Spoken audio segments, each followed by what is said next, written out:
So let's dive into a story forged right in the heart of ancient legend.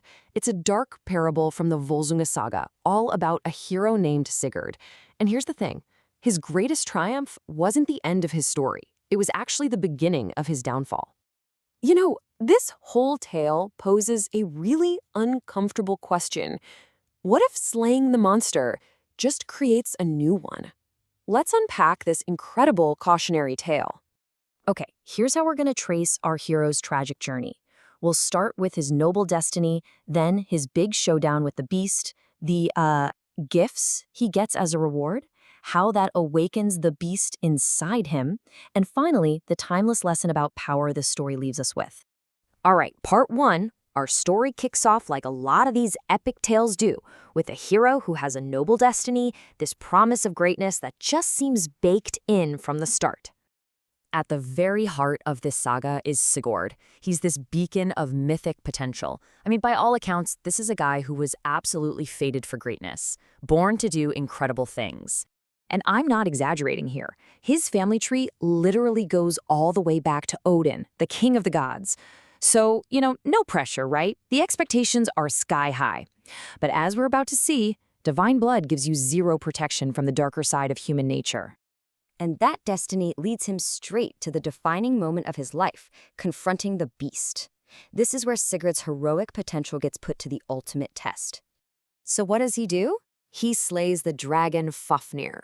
It's his most famous deed, a testament to his strength, his courage, and him basically living up to the hype. And it's a good thing for everybody, right? He's gotten rid of a monster. But here's where the story pivots and asks a much, much harder question.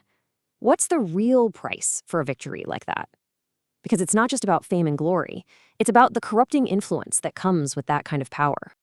And that leads us right into the story's dark turn.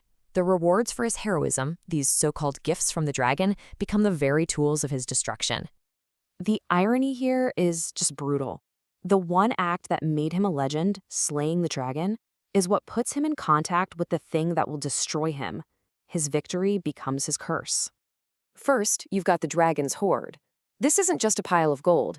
It's a powerful symbol of human greed, a corrupting force that just gets stronger over time, twisting the motives of anyone who has it.